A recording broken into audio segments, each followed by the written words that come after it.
Alors on continue ce voyage dans mes notes, où je me notais que, voilà, cette notion de culture, en fait, c'est quand on va dans un pays, en fait, c'est ça qui est intéressant, c'est qu'on sent l'âme de ses habitants et en fait, l'âme de ses habitants, bah, elle vient par quoi? Elle vient par les valeurs de ceux qui y habitent et les valeurs, elles se transmettent comment? Bah, effectivement par l'éducation, que les enfants reçoivent et la façon dont on les fait grandir et qui font qu'ils se transforment en tel ou tel individu et alors comme je vous le disais, au Québec, on sent le respect qui est vraiment là, hein. Amusez-vous à ne pas à avoir une attitude irrespectueuse, auprès de quelqu'un et vous allez vite en avoir un autre qui va venir vous remettre sur les rails. Je l'ai vu, hein, je l'ai vu de mes yeux, reprendre quelqu'un qui était plutôt irrespectueux, en disant: «Ici, ça c'est juste pas possible».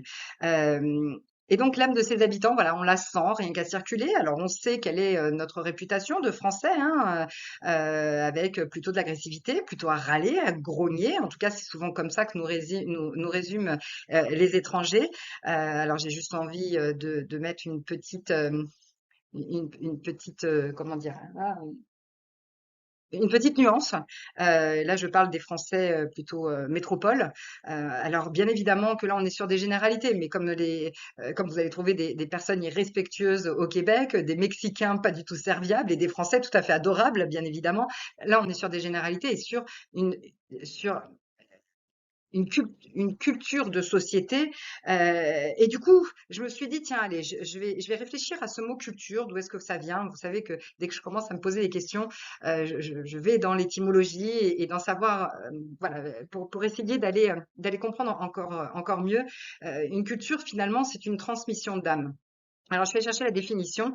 La culture, c'est l'ensemble des pratiques, des connaissances, des traditions et des normes propres à un peuple. En étymologie, ça vient du mot colérer.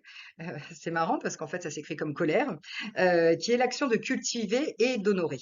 Et donc, finalement, la culture, c'est l'ensemble des valeurs, ce sont les références intellectuelles et artistiques communes à un groupe et qui se perpétuent, et oui, et qui se perpétuent de génération en génération.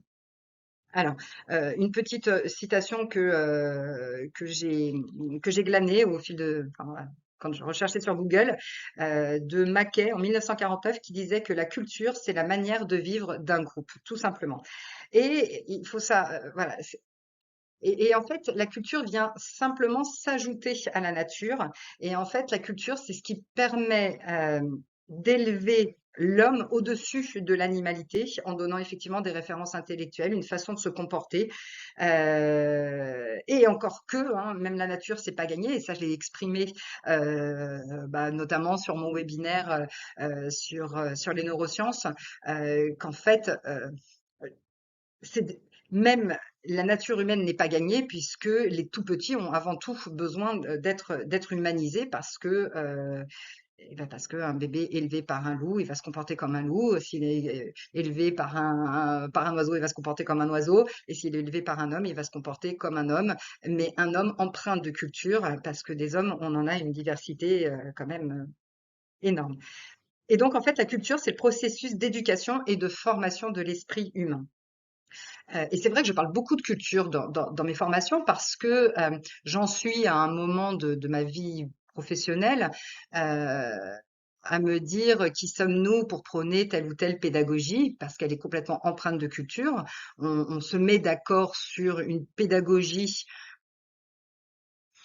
qui nous convient, mais en 2023, en France, voilà, avec cette culture, cette façon de vivre et en disant ces mots, je me rends compte à quel point finalement, nous nous confortons dans des croyances et dans un système qui nous va bien, sur lequel finalement on ne fait que tricoter.